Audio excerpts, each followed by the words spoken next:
عن أبي هريرة رضي الله تعالى عنه قال قال رسول الله صلى الله عليه وسلم আবু হুরায়রা রাদিয়াল্লাহু তাআলা আনহুর বর্ণনা, আল্লাহ নবী বলেন, বাইনামা রাজুলুন ইয়ামশি বিতরিক ওয়াজাদা গুসনিন আলা শাওয়াজাদা গুসনা শাওকিন ফিত তরিক বা আলা তরিক। নবীজি বলেন, এক ব্যক্তি রাস্তা দিয়ে হাঁটতেছে, হাঁটতে হাঁটতে হঠাৎ একটা কাঁটাযুক্ত ডাল পেয়ে যায়। কাঁটাযুক্ত ডাল পাওয়ার পর ফাখরাহু, এই মনে করে কাঁটাযুক্ত ডাল তার রাস্তা থেকে সরায়া দেয়। কোনো মুসলমান এই ডালের মধ্যে পড়ে আঘাত পেতে পারে, কোনো মানুষ কষ্ট পেতে পারে। একটা সুই পাইছেন, রাস্তায় ফালাই দিয়েছেন, একটা ইটের টুকরা, যে টুকরা আপনার পায়ে লাগছে, আপনি চিন্তা করলেন আমার আরেক মুসলমানের পায়েও লাগতে পারে, এই টুকরাটা আপনি সরাইয়া দিয়েছেন। একটা কলার সিলকা, এটাতে আপনি পিছলা খেয়েছেন, আপনি চিন্তা করলেন আমার আরেক মুসলমান ভাইও এই সমস্যায় পড়তে পারে, আপনি সরাইয়া দিলেন।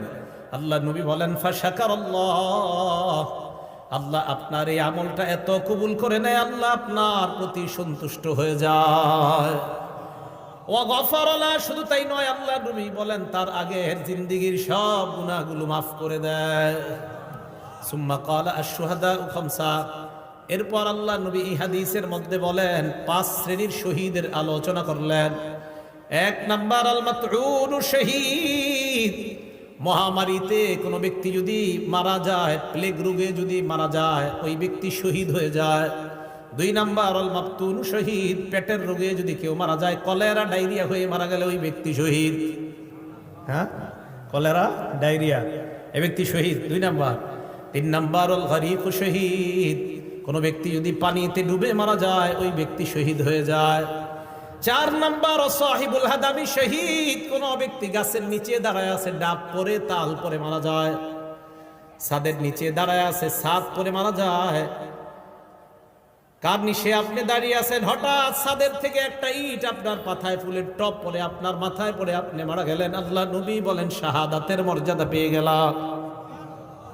5 নাম্বার শহীদ ফি সাবিলিল্লাহ, আল্লাহর রাস্তায় যে জিহাদ করে শহীদ হয়, ব্যক্তি শহীদ হয়ে যায়। হাদিসের শেষে আল্লাহ নবী বলেন, দুনিয়ার মানুষ তোমরা জানো, লাউ ইয়ালামুন নাস মা ফিন নিদাই ওয়াস সাফিল আউয়াল, মানুষ যদি জানতো প্রথম কাতারে নামাজ পড়ার কি উপকারিতা, আর আজান দেওয়ার মধ্যে নামাজ আর আজান দেওয়ার মধ্যে কি উপকার, মানুষ যদি জানতো প্রথম কাতারে নামাজের কি ফায়দা, আজানের কি ফায়দা, সুম্মা লাম ইয়াজিদু ইল্লা আইয়াস্তাহিমু আলাইহি লাস্তাহামু আলাইহি, মানুষ যদি প্রথম কাতারের ফজিলত জানতো, লটারি করে হলেও মানুষ যুদ্ধ করে হলেও প্রথম কাতারে নামাজ পড়ার চেষ্টা করত। আর যদি আজানের ফজিলত জানতো,